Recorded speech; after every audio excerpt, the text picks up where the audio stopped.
So he said, I do not know. So, Prophet ﷺ said, he said, Allah and His Messenger, sallallahu alaihi wasallam, they know better. आप अलैहिस्सलाम ने फरमाया, रसूलुल्लाह सल्लल्लाहु अलैहि वसल्लम said, जब तेरा रब अर्श पर मुस्तवी हुआ तो उसने अपनी मखलूक को देखा, फरमाया कि मेरे बंदो, तुम मेरी मखलूक हो, मैं तुम्हारा रब हूँ, तुम्हारा रिज्क मेरे हाथ में है, मैंने तुम्हारे लिए जिन चीज़ों का ज़िम्मा ले लिया है उन्हीं में ही सिर्फ थकते ना रहना और उन्हीं के पीछे ही ना दौड़ते रहना, उन्हीं को मकसद ज़िंदगी ना बना लेना. So Prophet ﷺ said, Allah subhanahu wa ta'ala, first thing Allah Azza wa Jal wants you to know is that what your Lord says is that when He established Himself on the throne, meaning He created everything and then He has the power over everything. It's not that something is out of His power. Shaitan has gone out of his power. No, Shaitan is still within control. If Allah wants, he can't even breathe, he can't live. Everything, good, evil. So why you see then chaos? Because we are in the testing zone and Allah has given freedom for some time. That's all. Otherwise, nothing can actually happen without actually the will of Allah subhanahu wa ta'ala.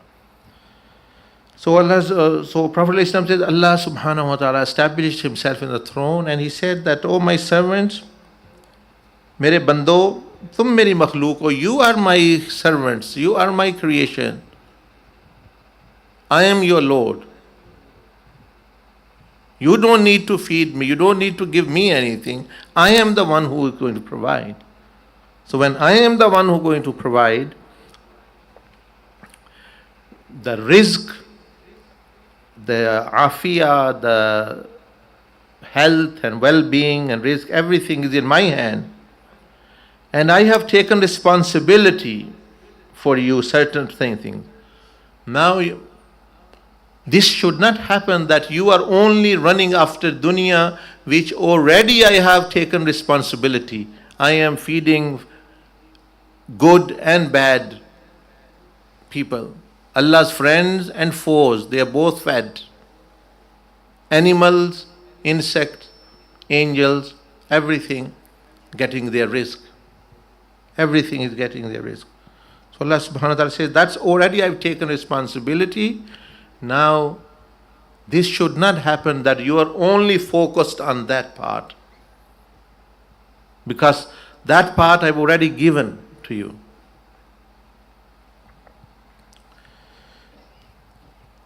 So, ask me and mention your needs to me and put effort and endeavor, I will provide you. You move your hand in one of the riwayah in Torah, one of the great scholars says, is mentioned that you move your hand and I will provide you rizq actually. Meaning that Allah subhanahu wa ta'ala wants us to put effort into work or business. He does not want us to just to sit there and do nothing. Because Sayyidina Ibrahim alayhi salam, as you know, was one of the mightiest messenger of Allah subhanahu wa ta'ala, and not only that, but Khalil of Allah. Khalil means the very close to Allah subhanahu wa ta'ala in friendship. And so he said, Ya Allah, now time has passed and I am now getting into old age, but still I have to provide for my family. I have to provide for Sayyida Sarah radiallahu anha, Sayyidina Ishaq, my children, Sayyidina Ismail and others. And I still have to work. Until when I will have to work for dunya? Meaning I want to stop now. But there is need. I want to spend time with you. So Allah subhanahu wa ta'ala, so Sayyidina Ibrahim alayhi salam said, Ya Rabbi, hatta mata ataraddadu fi talabid dunya. Oh my Lord, until when I will keep working for dunya? I want to stop. Allah subhanahu wa ta'ala said, Faqila lahu, it was said to him, Amsik an haza. Don't ask this. You are in dunya, so don't ask this, do you want to stop them? Why? Oh my Khalil, oh my Ibrahim, فَلَيْسَ طَلَبُ الْمَعَاشِ مِنْ طَلَبِ الدُّنْيَا. That earning livelihood is not the talab of dunya, is not earning dunya in my sight. So Allah subhanahu wa ta'ala said that if you are doing for ma'ash, talabul ma'ash, to provide your family and yourself, not that actually to boast over others and others, this is not classed as dunya, this is also akhirah. But if it is done for the right reason. So this shows, last time I mentioned the hadith as well, that, and I emphasize and mention it so many times, because sometimes I get complaints from wives, meaning sisters, parents. They say that, oh, our son or our husband or our brother, since he has become religious, he stopped working, he works less, he doesn't work, he doesn't provide for the family, he just actually sitting in the masjid, or he's just reading books, or he's just doing reading tasbih or anything like this. And that gives a very bad view of the deen to other people who are not religious. They say that, what is this type of thing? I know, you know myself, many of you, for many 15 years, like yourself, I've been working, driving taxi here to there, providing. Because actually that is how Anbiya, Awliya, that they earn their halal rizq through actually, sometimes through business, sometimes through award, sometimes through other things. So that's not good idea. That's never for example, propose this to people to learn. But rather I say to people to work more, actually if you have time, more meaning, so that it provides your family with satisfaction. Meaning in a moderate way. And this hadith I mentioned, then the Prophet ﷺ said, Laysa khairukum man taraka dunya lil akhirah. That person is not a good person amongst you who leaves dunya, the work of dunya, and he says, I am turning towards akhirah. That is why I left dunya. Then didn't Allah subhanahu wa ta'ala's messengers and awliya and others, they turned to akhirah? Why did they not leave dunya? Why they were still doing business? Why they still were earning money? You know more than them? No.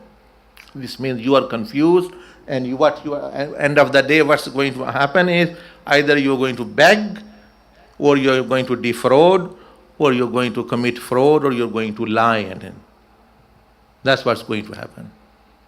Or you are going to steal money from your wife or parents, or sell their jewelry or something. That's what's going to happen. So when Allah subhanahu wa ta'ala is saying this to Sayyidina Ibrahim alayhi salam, so Prophet Islam said that person is not good person who doesn't work. And he say, I am turned towards akhirah only. Walal akhiratu lid dunya. Nor is that person a good person, that who forgets akhirah and 24 hours is focused on dunya. 7 days a week he's working, 12 days, and no concern for prayer, no concern for deen.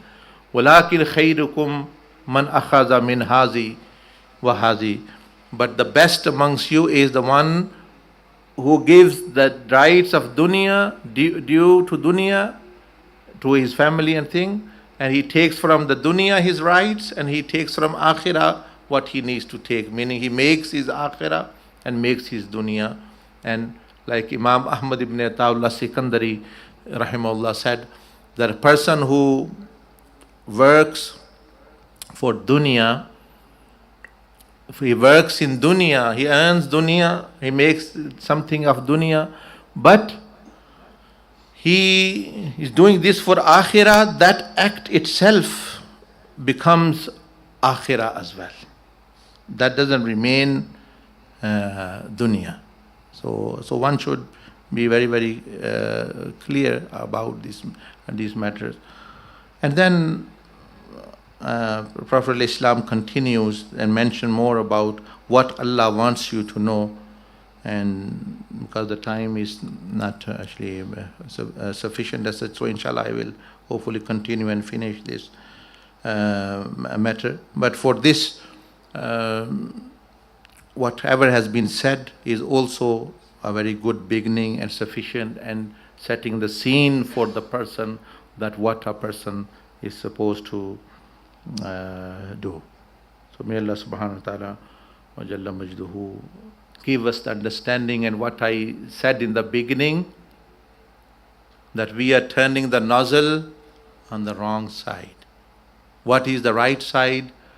Inshallah, next Monday or so, we will mention inshallah that. So try to listen to this, the next one.